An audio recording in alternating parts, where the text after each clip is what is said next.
આ શું તમને ખબર છે? આ છે આપણે દૂધપાક. હાલો ટિફિન ખોલીશું આપણે. હાલો ભાઈ ભજીયા. વાહ કેમ બધું ભાઈ ભજીયા માતાજી જય દશરામ. હવે હું ખાઈ લઉં નિરાજે મારો બાપલો. આવજો. વિડિયો પૂરો જોઈને લાઈક મિત્રો જય માતાજી, જય દાસારામ, જય દ્વારકાધીશ, હર હર મહાદેવ. કેમ છો ભાઈ? એકદમ મજામાં ને? બે દી થયાનો વિડીયો ન થયો ભાઈ, કારણ કે ફોન છે ને રિપેરિંગમાં ગયો હતો.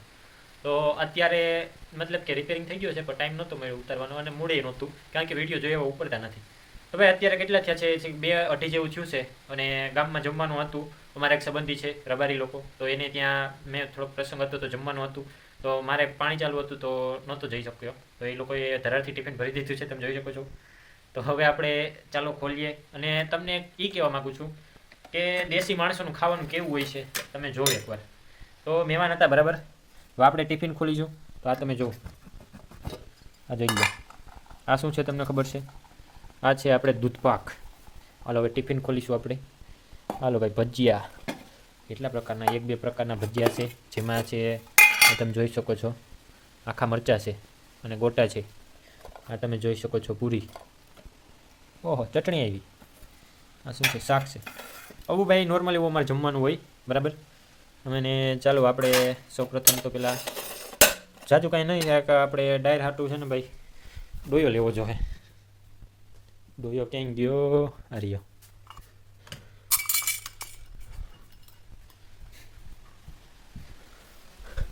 ચાલો આવી તો જાય ને આવી. વાહ રે વાહ મિત્રો, જોઈ લો. આ છે દૂધપાક, જેમાં તમને મળી રહેશે આપણે શું કહેવાય, જોઈ લો. બદામ છે, કાજુ છે, ઢીકલું છે, પૂંછડું છે ને એવું કાંઈ નથી. કાજુ બદામ ને એવું જ છે મિત્રો. જોઈ લો કેમ છે ભાઈ દૂધપાક. આ છે ભેંસના દૂધનો, કારણ કે રબારી લોકોને ઘરના દૂધાણા હોય છે. તો મિત્રો હાલો આપણે ખાવાનું ચાલુ કરી દઈએ. પેલા આપણે પેકિંગ ક્યાંથી કરવું એ પણ નથી સમજાતું. ખારી બગાડી ખારી નાખી દઈએ આપણે. પૂરીઓ ભજીયા તો એમને રહેવા દઈશું, બાકી બધું એમનું છે. તમે જોવા આ જોઈ લો, આપણે બધું તૈયાર થઈ ગયું છે. પૂરી બધું કમ્પ્લીટ થઈ ગયું છે. એકવાર મિત્રો ટેસ્ટ કરશું આપણે કે કેવો છે ટેસ્ટ એનો.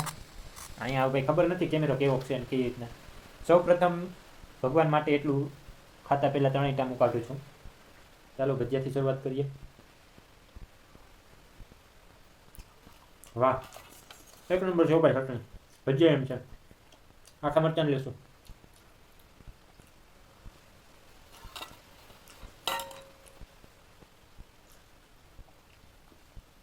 મરચાં તીખા નથી મેળતો, મોરા છે.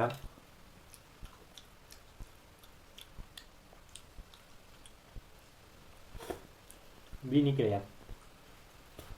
આ ભજીયું લેવાનું, ચટણીમાં ડીપ કરવાનું, કઈ રીતના પલાળવાનું મિત્રો. ચટણીમાં લોભ નહીં કરવાનો. અને પાણીપુરી નહીં, મતલબ દાબેલી ખાવા જાવ ને 2-3 વાર ચટણી લો, કારણ કે 20 રૂપિયાની દાબેલીમાં આપણે નફો કેમાં હોય? આપણે ચટણીમાં. ચટણીમાં એ કઈ રૂપિયા વધુ ન લઈ શકે. એક નંબર છે ભાઈ. વાહ. હવે શાકનો વારો.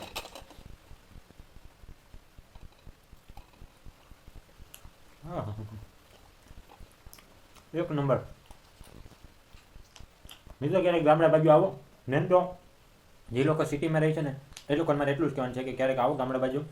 ગામડા બાજુની મહેમાન નવાજી તમે એકવાર જોવો. અમથા નથી કહેવાનું કે કોક દીક તો ભૂલો પડે કાઠિયાવાડમાં. ભગવાન ભૂલો પડવાનું ક્યારે કહેતા છે, કારણ કે એ લોકોના દિલ એવડા મોટા છે, માન એવડું મોટું મળે છે, તમને ખબર છે. પછી ભલે ગમે એ હોય, આગળ તમે જ છો, અમારી ઘરે આવ્યા છો બરાબર, અમારા મહેમાન છો. અમે આગળ બાજુવાળાને ન્યારી જાય ને એવું જ માન આપે. તમને ખબર છે, જાણે પોતાના જ મહેમાન છે એ રીતના માન આપે. એટલે જ કહેવાય છે કાળિયા ઠાકોર કોકડી ભૂલો પડે મહેમાન બનીને આપણા કાઠિયાવાડમાં. દૂધનો આપણે ચુસ્કી મારશું.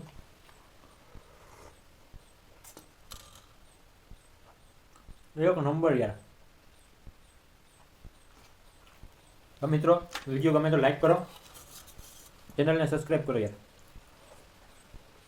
એટલું કહેવાનું છે. જય માતાજી, જય દશરામ. હવે હું ખાઈ લઉં નિરાજે તમારો બાપલો. આવજો.